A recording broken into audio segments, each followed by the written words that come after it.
Well, should we try to show the religious nut of the week? Let's do that. So here we go. You're going to have to forgive me. And I think you can do that. You are a reverend. Yes, I can. I can sue you also. Okay. All right.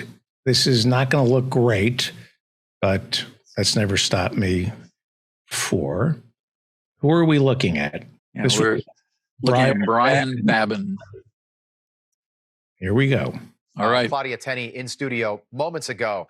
And she represents Conklin, New York. That was the hometown of the Buffalo shooter, that racist supermarket shooting 10 days ago. And she brought up an interesting point. And as investigators here in Texas start combing through this 18-year-old shooter's social media, if there are red flags that were missed, like we saw in Buffalo, very clear red flags that were somehow missed, do we need to look at Congress and the Senate reforming the way social media identifies red flags?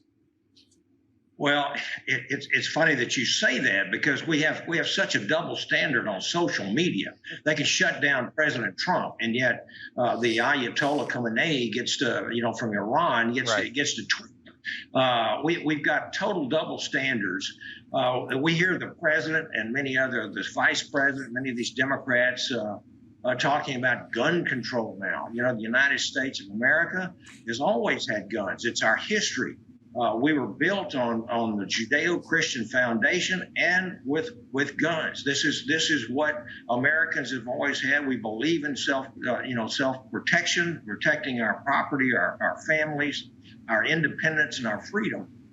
So it's awful strange that Democrats can ignore hundreds and hundreds of shootings in Chicago and New York and various places. Then all of a sudden, bizarrely, they pick out something else that happens in possibly like a red state like Texas, and then start calling for to disarm everyone. That would be Babin? Yes, little known. He's literally as crazy as the better known people like Lauren Boebert. But yes, so he managed to make a mistake about both the First Amendment, because of course this wasn't founded in any way as a kind of Christian nation, and also the Second Amendment was never intended to cover, notwithstanding that 5 members of the Supreme Court did vote for this position in a case called Heller. It was about allowing states to have militias, well-regulated militias.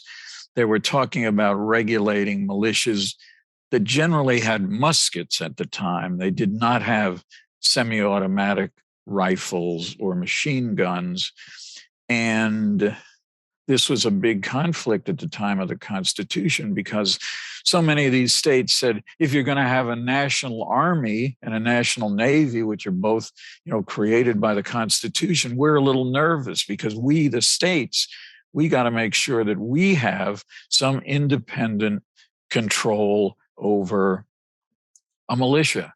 So that's why the Second Amendment is there. It has nothing to do with private ownership of handguns, private ownership of AK-15s, AR-15s at all. But this guy, like so many others, the only thing that Republicans have been able to say for the past 2.5 days is hopes and prayers, and then even more ridiculous things like this bizarre character that won the Georgia Senate nomination for the Republicans in Georgia just this week, Herschel Walker, college football player, and he was a star. And then he went into the professional National Football League and didn't do so well. And he is a person who, by no stretch of the imagination, ought to be considered qualified to serve in any legislative body. Hey, Bonner Roger with CNN. I know. Can I ask you, do you support any new gun laws in the wake of this Texas shooting? Do what now? Do you support new gun laws in the wake of this Texas shooting? What I like to do is see it and everything and stuff. I like to see it and everything. A favorite New Jersey trip? Thank you. one thing he said in an interview on Fox. Well, I'm sad, and I'm still praying for the families. What's sad about the whole situation is we have people that's trying to score political points. They want to continue to talk about our constitutional rights rather than talking about the person that did the shooting. I think that's what we need to get into. We need to get into what happened to him, why, by putting money in mental health. Have people thought about that? They have. We got to get back into prayer. People thinking now praying it's bad. No, it's not bad. We need to pray for things like that. We need to continue to go out and fight for it. We continue to want to take your constitutional rights away, and I think we can't do that. Then he went on and said that Cain killed Abel.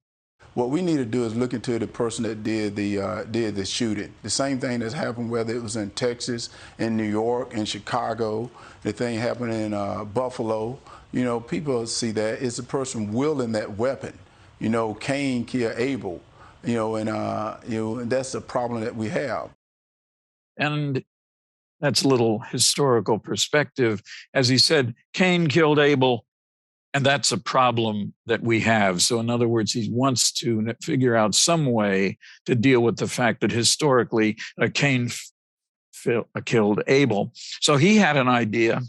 And I said, what we need to do is look into how we can stop those things. He talked about doing a disinformation. What about getting a department that can look at young men that's looking at women, that's looking at just social media? What about doing that, looking into things like that, and we can stop that way? But yet they want to just continue to talk about taking away your constitutional right. What we should do is set up an entire department in government that would scrutinize the social media of boys and girls. I'm not sure how old.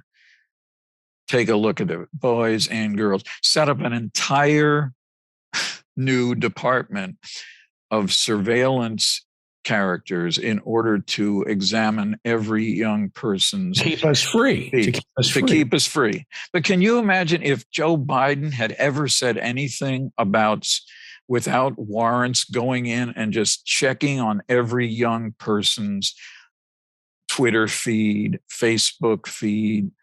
Can you imagine what people would go crazy about that? And they ought to go crazy about what Herschel Walker says. And I think there's more things we need to look into.